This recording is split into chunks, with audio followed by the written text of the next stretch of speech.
दो चीजों को याद रखिए, गौदान और एकादशी। श्रीमद वल्लभाचार्य जी ने मायावत का खंडन करा था जगन्नाथपुरी में, और श्रीमद वल्लभाचार्य जी ने कहा था एकादशी मरने के बाद मत दो, एकादशी जीते जी दो। कहा था कि नहीं कहा था? जीते जी दान करिए। इसलिए जगदीश में, जगन्नाथपुरी में एकादशी उल्टी लटकी हुई है। करें आपने दर्शन?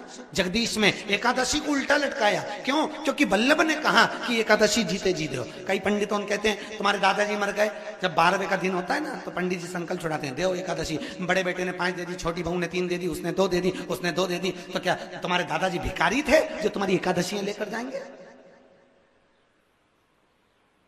और तुम कौन होते हो दादाजी को एकादशी देने वाले? तुमने कौन सा इतने पुण्य कर लिए जो तुमने एकादशी दे दी? एकादशी के दान की महत्वता श्रीमद वल्लभाचार्य जी ने कहा कि कोई व्यक्ति अगर खटिया पर सड़ रहा है, पलंग पर तड़प रहा है, हॉस्पिटल में पड़ा हुआ है, तो निवेदन है कि उसको देखने जाओ तो अपनी करी हुई एकादशी में से 2 एकादशी का दान उसको तुरंत दे दो। क्यों? तो जिससे उसको मोक्ष मिल जाए, मरने के बाद नहीं। क्योंकि मरने के बाद तो वो 10वें के दिन, गरुड़ पुराण में लिखा है 10 दिन तक जीवात्मा घर की अटारी पे रहती है। कितने दिन? 10 दिन। 10 दिन के बाद जीवात्मा चली जाती है। कहां जाती है? उसको जहां जाना है। 3 दिन में उसको भोग भोगना पड़ता है जीवात्मा को। 3 दिन नरक का भोग भोगती है, उसके बाद स्वर्ग का भोग भोगती है। 18 दिन में ये प्रोसेस पूरी हो जाती है। कितने दिन? 18 दिन। 18 दिन के बाद में उस जीवात्मा को धान के खेत में पटका जाता है। किसके खेत में? धान के, चावल के खेत में।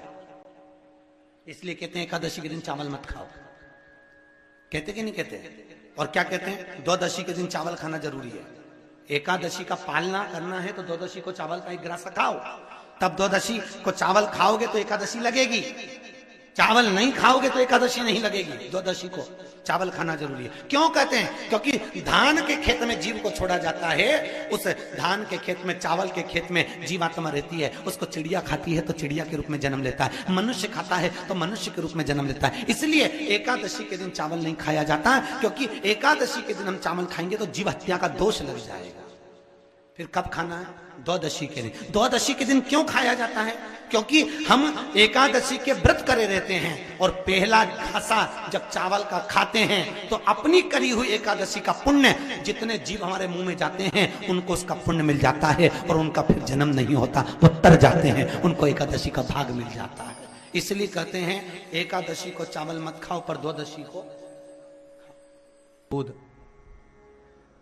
लक्ष्मी की वृद्धि कराता है, दही परिवार को एकत्रित करता है, शहद रोग बीमारी को दूर भगा देता है, घी घृत वंश की वृद्धि कर देता है। कोई घात मनुष्य के लिए आ रही है, कोई घात आ रही है, उसको रोक देता है।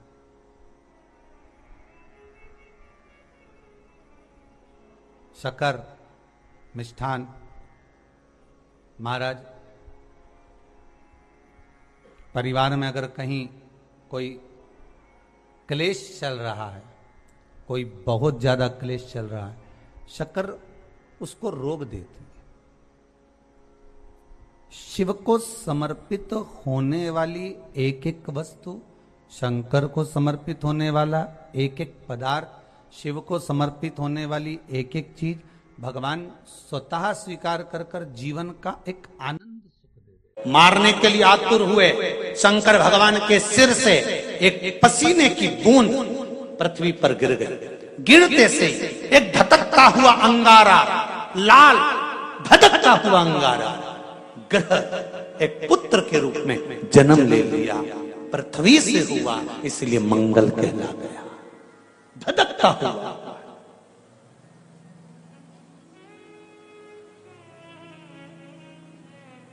पर अंधकासुर अभी नहीं मरा है, अंधकासुर की मृत्यु अभी नहीं हुई है। हर हर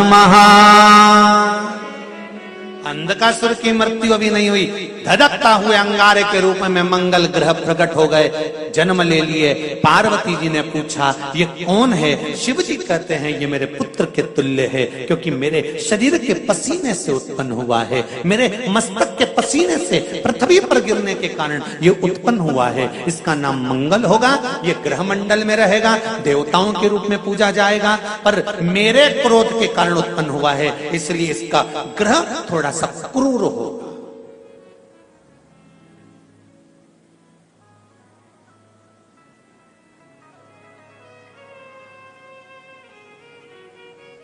एक बात बहुत ध्यान से सुनिएगा, विवाह, शादी, संतान प्राप्ति, विवाह के बाद में विवाद या किसी नए कार्य के लिए आगे बढ़ रहे हैं और उसमें अड़चन आ रही है, तो एक बार किसी ज्योतिष आचार्य के पास जाकर पूछना, वो बता देगा या तो मंगल या शनि कुछ ना कुछ, कोई ना कोई क्रूर ग्रह तकलीफ दे रहा होगा। ज्योतिष आचार्य के पास जाएंगे, वो कहेगा। जितने भी ग्रह हैं, चाहे राहु हो, केतु हो, मंगल हो, शनि हो, बुध हो, भौम हो, सूर्य हो, ये सारे जो ग्रह हैं ये शंकर भगवान के शिवलिंग के पास में विराजमान है, शिवलिंग के पास में विराजमान। कभी मौका मिल जाए, विवाह शादी में देरी हो रही हो, या कोई नया कार्य चालू कर रहे हो उसमें देरी हो रही हो, या कोई सर्विस के लिए, नौकरी के लिए जा रहे हो और वो कार्य नहीं हो रहा हो, तो एक धतूरा, केवल एक धतूरा, उस धतूरे को फोड़कर उसके अंदर का फल निकालकर उस फल को शिवलिंग पर चढ़ाकर एक लोटा जल शंकर भगवान को समर्पित कर आइए। दिन होना चाहिए मंगलवार। कौन सा दिन होना चाहिए? जम के बोलो जरा, मंगलवार का समर्पित करो। उसके बाद में आप विवाह के लिए अगर समर्पित करें हैं तो विवाह में देरी नहीं होगी, व्यवसाय और व्यापार के लिए या नौकरी के लिए समर्पित करें हैं तो उसमें देरी नहीं होगी। आपने पत्र में लिखा है, गुरुजी चरणों को कोटि कोटि प्रणाम, शिव महापुराण की कथा की महिमा।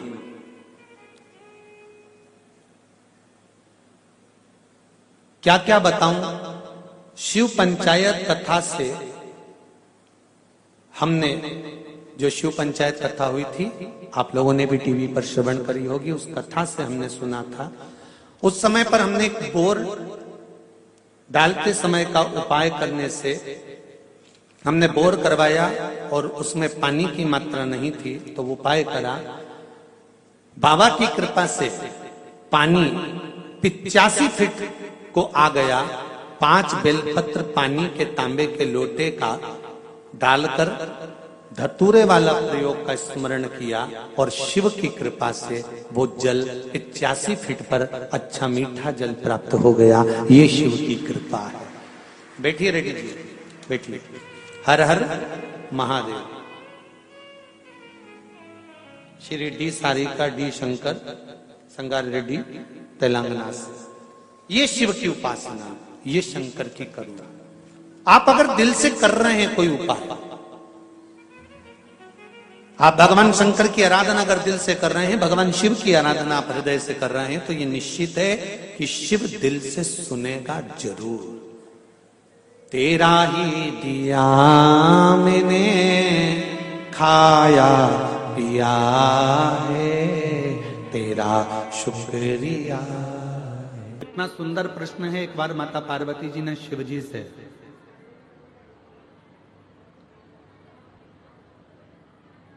मां गंगा के घाट पर एक प्रश्न किया। थोड़ा सावधानी से सुनिएगा इस प्रश्न को। पार्वती जी भगवान शिव से एक प्रश्न कर रही हैं गंगा जी के घाट पर, बाबा मेरे मन में थोड़ा सा संशय है, उस संशय को मिटा दीजिए। क्या संशय है? आपके हृदय में संशय कौन सा है? क्या संशय अड़ गया आपके हृदय में जो आपको बेचैनी हो रही है, चैन नहीं मिल रहा, शांति नहीं मिल रहा? क्या संशय? तो कहा बाबा मेरे मन में एक संशय है, अगर किसी भक्त को आपसे मिलना हो तो किस जगह पर जाकर वो मिल सकता है? कौन सी जगह ऐसी है जहां भक्त भगवान से मिल जाए? जहां भक्त भगवान से मिले वो स्थान बताइए।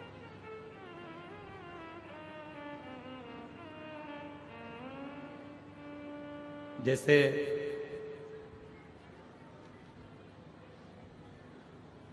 अपन कहते हैं ना कि अगर आपसे मिलना हो तो आपका पर्सनल नंबर कौन सा है?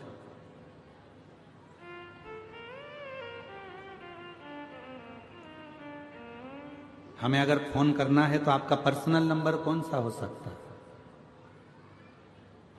तिवारी जी, विजय प्रसाद तिवारी जी, आपका पर्सनल नंबर कौन सा है?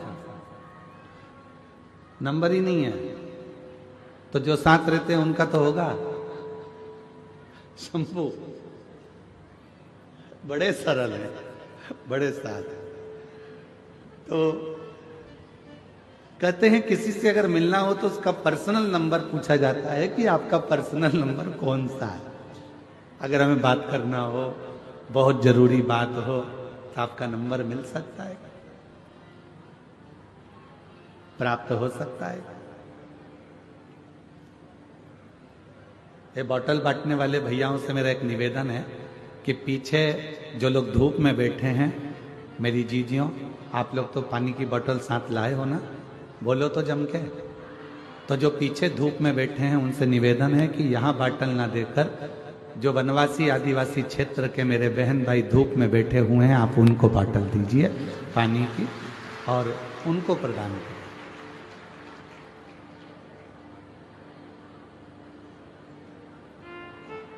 शिव कृपा करे, भगवान शंकर की कथा करे।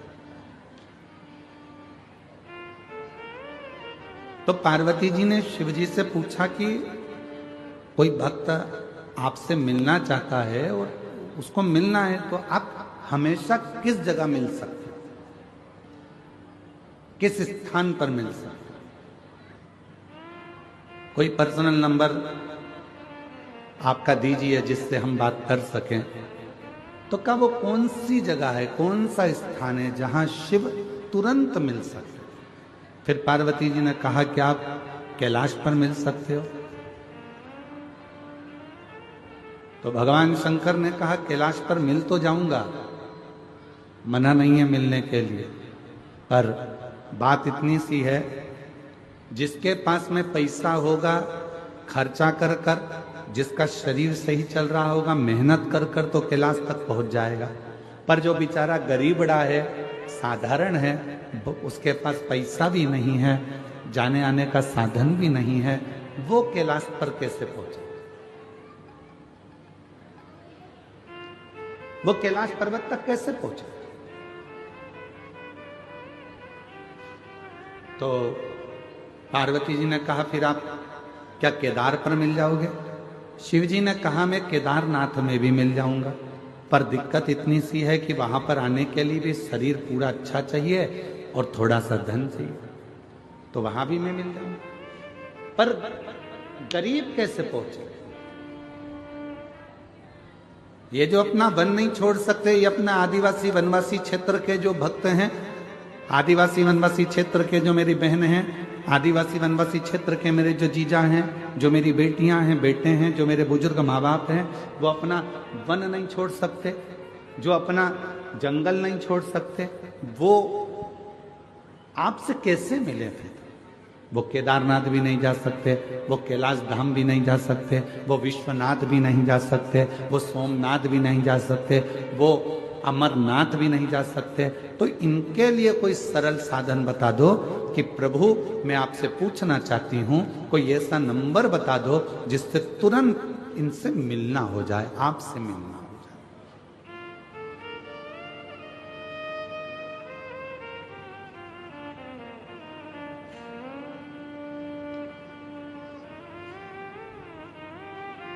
कोई ऐसा नंबर महाराज।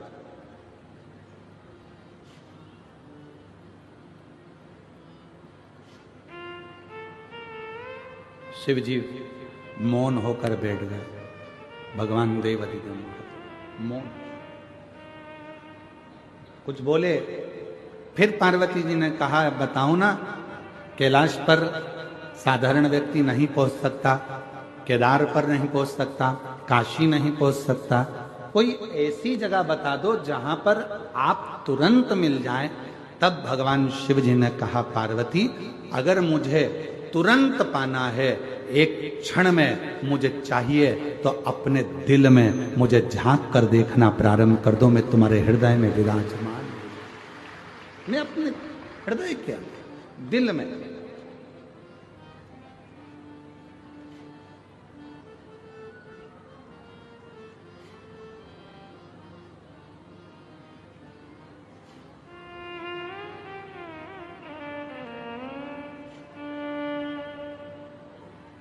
बस वही।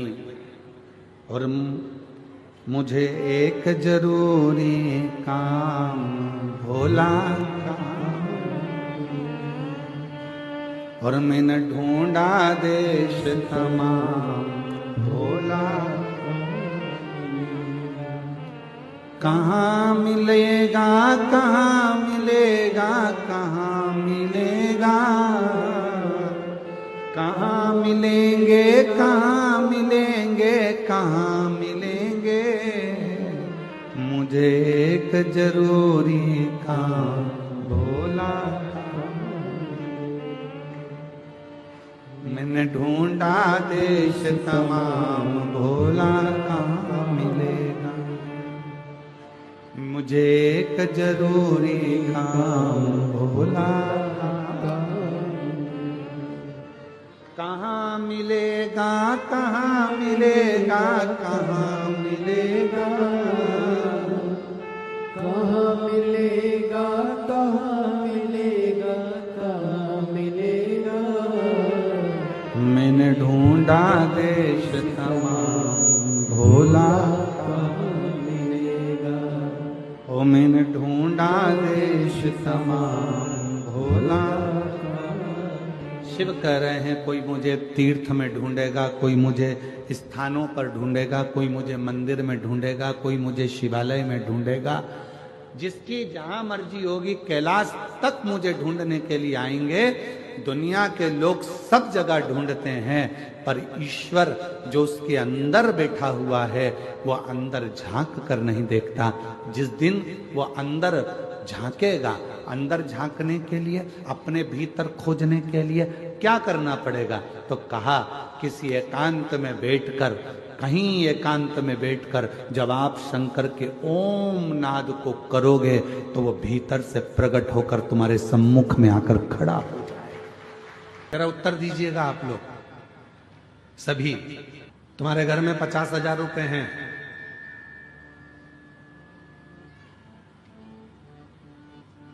कोई बीमार पड़ गया घर के अंदर, हॉस्पिटल लेकर चले गए, इलाज चालू हो गया, दवाइयां भी आने लगी, गोलियां भी आने लगी, हॉस्पिटल का खर्चा भी निकलने लगा, सब कुछ। अब डॉक्टर ने तुमसे कह दिया कि इसकी अंतिम सांसें चल रही है और इसके पास में अब समय नहीं है, और तुम डॉक्टर से कहो कि गुरु डॉक्टर साहब मेरे से 1 लाख रुपए ले लो, मेरे से 2 लाख रुपए ले लो, मेरे से 5 लाख रुपए ले लो, मेरे से 4 लाख रुपए ले लो, इसको ठीक कर दीजिए, इसको थोड़ा सही कर दीजिए, ऐसी कृपा कर दीजिए कि ये बिल्कुल ठीक हो जाए, ऐसा कुछ कर दो, मेरे से पैसे ले लो और इसको ठीक कर दो। भगवान भोलेनाथ कृपा करो, मेरे से 2 लाख रुपए ले लो, 5 लाख रुपए ले लो, परंतु इसको ठीक कर दो। अब उस जगह पर पैसा काम नहीं आएगा, उस जगह पर तुम्हारा धन काम नहीं आएगा। डॉक्टर कहेगा मेरा काम मैं कर रहा हूं, दवाइयां भी दे रहा हूं, इंजेक्शन भी लगा रहा हूं, बोतल भी चढ़ा रहा हूं, सारी तैयारी कर रहा हूं, पर यह पैसा अब यहां काम नहीं आ रहा। अब तो यहां क्या काम आएगा? तो शास्त्र कहता है धन कमाना सरल है, पैसा कमाना सरल है, किसी के यहां जाकर मेहनत करोगे 200-500 रुपए दे देगा। कोई दुकान पर काम करोगे 200-500 रुपए दे देगा। हमाली करोगे 200-500 रुपए मिल जाएगा। शिव महापुराण की कथा कहती है पैसा कमाना सरल है, पर पुण्य कमाना दुनिया का सबसे कठिन काम है। सबसे कठिन काम है पुण्य को कमाना। क्यों? अंतिम समय में, प्राण छूटने के समय में, हॉस्पिटल में, सब हॉस्पिटल के बाहर होंगे। बेटा बाहर, बहू बाहर, रिश्तेदार बाहर, नातेदार बाहर, भाई बाहर, बहन बाहर, बेटी बाहर, दामाद बाहर, बेटा बहू सब बाहर। हॉस्पिटल के अंदर जब मशीनें लगाई जाएगी, अकेले पलंग पर आईसीयू में पड़े होगे, वेंटिलेटर पर पड़े होगे, उस समय पर तुमने कितना पैसा कमाया वो वहां काम नहीं आएगा। उस समय पर अंतिम बिंदु में काम आएगा कि तुमने अपनी जिंदगी में पुण्य कितना कमाया। वो पुण्य तेरे सामने आकर खड़ा हो जाएगा और वो पुण्य तुझे श्वास देना प्रारंभ कर। पुण्य, पैसा कमाना कठिन नहीं है मेरी बहनों, मेरे जीजाओं, मेरी जीजियों। पैसा कमाना सरल है। यहाँ छत्तीसगढ़ का हमको नहीं मालूम, हमारे मध्य प्रदेश का मालूम है हमको। मध्य प्रदेश में हमारे यहाँ जो गरीबी रेखा के अंतर्गत आते हैं उनको गेहूं फ्री मिलता है, कम शुल्क में शक्कर मिलती है, कम शुल्क में, निःशुल्क, कम पैसे में, थोड़े बहुत पैसे में उनको गेहूं मिलता है, उनको शक्कर मिलती है, उनको तेल मिलता है। यहाँ मिलता है? अरे बोलो तो जम के, आवाज नहीं आई, और जम के बोलो। मिलता है। झोला लेके तुम सीधे दुकान पर पहुंच गई, जहां पर मिलता है वहां पहुंच गई, वो दे देगा क्या तुमको? जम के तो बोलो, नहीं देगा। क्या कहेगा? डायरी ला। वो कौन सा एक डायरी होती, पीली पीली है, परमिट, आधार कार्ड, राशन कार्ड। हाँ, परंतु राशन कार्ड भी पीला और लाल ऐसा कुछ चलता है कि वो उसी पे दवाई की व्यवस्था होती है, उसी पे फ्री में इसकी व्यवस्था होती है, ऐसे ही ना कुछ। तो वो कार्ड लेकर जाओगे तो तुमको फ्री में चावल मिल जाएगा, धान मिल जाएगी, फ्री में शक्कर मिल जाएगी, फ्री में तुमको तेल मिल जाएगा। वो कार्ड तुम्हारे पास में होना चाहिए। और अगर कार्ड नहीं है, कार्ड है तो हॉस्पिटल में भी तुमको पूरी व्यवस्था मिल जाएगी। कार्ड है तो इतने लाख तक की तुम्हारी बीमारी का खर्चा सरकार उठाएगी। क्यों? कार्ड है तो तुम्हारी बीमारी का खर्चा भी सरकार उठाती है। कार्ड है तो तुम्हें खाने को भी देती है, कार्ड है तुम्हें पीने को भी देती है, कार्ड है शक्कर भी देती है, कार्ड है तो तेल भी देती है, कार्ड है तो पानी फ्री, कार्ड है लाइट फ्री। उसी तरह जैसे तुम्हारे पास कार्ड है तो सारी व्यवस्था सरकार करती है, उसी तरह तुम्हारे मुख में श्री शिवाय नमस्तुभ्यम है तो पूरी व्यवस्था महादेव करते हैं। पूरी व्यवस्था महादेव करते। तुम्हारे पास कार्ड है, व्यवस्था मिल जाए, कार्ड है, व्यवस्था मिले। जो समझदार हैं, जिनके घर में मोटरसाइकिल भी है, 4 व्हीलर है, तो भी उनने कार्ड बनवा रखा है। बोलो तरी जीजिए, सही है कि गलत है? और जिसके यहां पर झोपड़ा है, कुछ खाने का भी नहीं है, वो आज तक फाइल लेके घूम रही है, सर मेरा कार्ड बना दो, सर मेरा कार्ड बना दो, सर मेरा कार्ड बना दो, सर मेरा कार्ड बना दो। उसके घर में कुछ नहीं है और वो कार्ड के लिए घूम रही है। और जिसके पास सब कुछ है, गाड़ियां हैं, बंगला है, दौलत है, धन है, और उसके घर के 4 कार्ड बने, इलाज फ्री, खाना फ्री, ये फ्री, वो फ्री, वो फ्री। वो तड़प रही है कार्ड के लिए। उसी तरह धन कमाना सरल है, पैसा कमाना सरल है, पैसे को एकत्रित करना बहुत सरल है, पर पुण्य कमाना बहुत कठिन है। पुण्य कैसे कमाओ? और पुण्य मतलब कार्ड। पुण्य कैसे कमाओगे? कार्ड कैसे बनाओगे?